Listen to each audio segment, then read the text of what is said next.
ہڑپا پنجاب پاکستان میں آثار قدیمہ کا مقام۔ ہڑپا پاکستان کا ایک قدیم شہر ہے جس کے کھنڈر پنجاب میں ساہیوال سے 35 کلومیٹر مغرب کی طرف چیچا وطنی شہر سے 15 کلومیٹر پہلے کھدائی کے دوران ملے۔ حضرت عیسیٰ علیہ السلام کی پیدائش سے تقریباً 1200 سال پہلے لکھی جانے والی ہندوؤں کی کتاب رگو وید سے اس شہر کی تاریخ کا اندازہ لگایا گیا ہے۔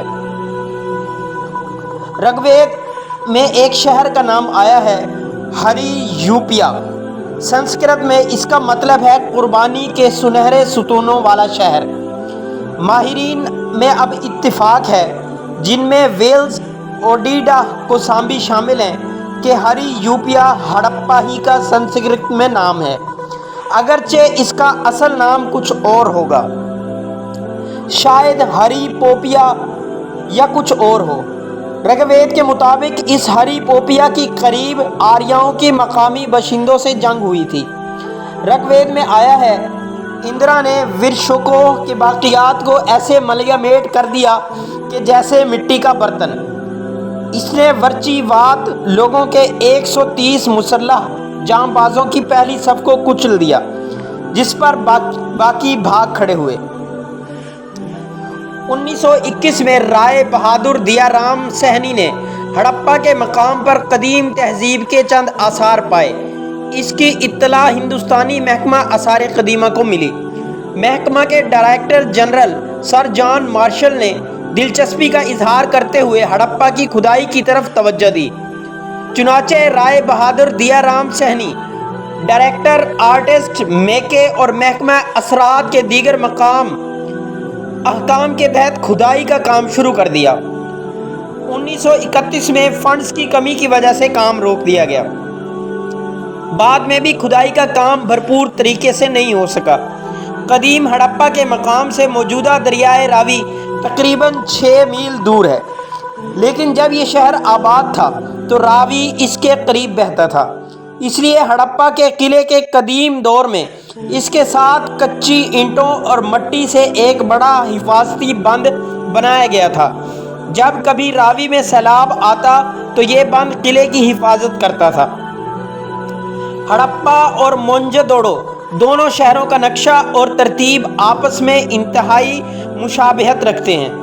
اگرچہ ہڑپا سے ان گنت اینٹیں لوگوں نے چوری کر کے نئی تعمیرات میں استعمال کی، اور لاہور ملتان ریلوے لائن بچھانے کے سلسلے میں یہاں سے ملبہ اٹھا کر استعمال کیا گیا، جس وجہ سے ہڑپا کی مکمل شکل و صورت ماہرین آثار کے سامنے نہیں آ سکی۔ پھر بھی جو کچھ بچا ہے اس سے ثابت ہوتا ہے کہ ہڑپا کا عمومی نقشہ موہنجودڑو جیسا تھا۔ ہڑپا کی سب سے نچلی تہہ موہنجودڑو کی پہلی تہہ سے زیادہ پرانی معلوم ہوتی ہے، اور وہاں کی آخری یعنی سب سے بعد کی تہوں میں ایسے آثار ملے ہیں جو موہنجودڑو کے آخری زمانے کے بعد کے ہیں۔ قلعہ جنوب مغرب میں ہے اور نچلا شہر مشرق اور جنوب مغرب میں واقع ہے۔ ان دونوں کے درمیان منظم شہر کے باقیات ہیں۔ قلعے کے جنوب میں ایک پہاڑی ہے اور قبرستان ہے جسے مدفن ایچ کہتے ہیں۔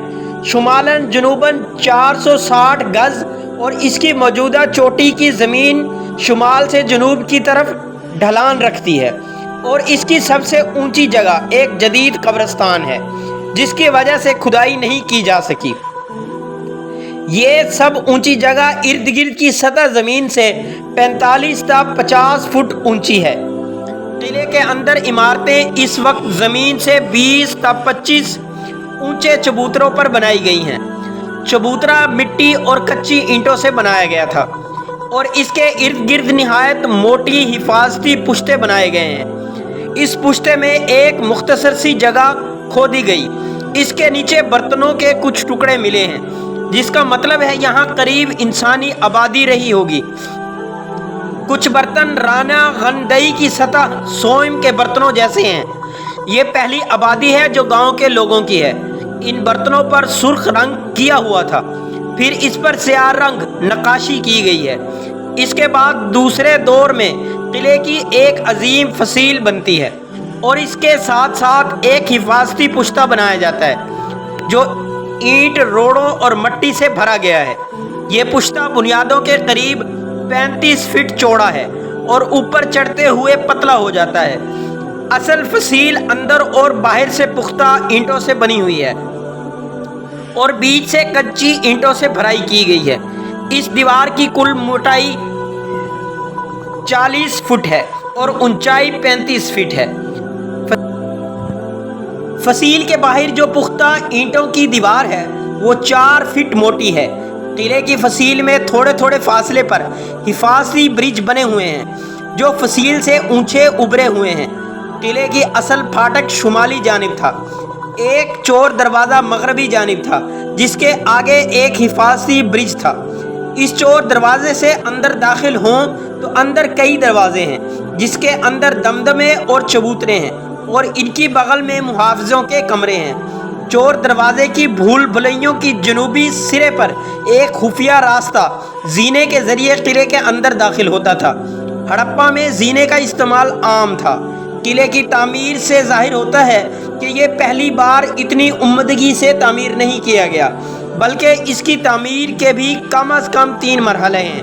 پہلی بار قلعہ پکی اینٹوں کے ٹکڑوں سے بنایا گیا اور اس پر کسی حملے کے اثرات کا پتہ نہیں چلتا، بلکہ صرف موسمی اثرات دیکھنے میں آتے ہیں۔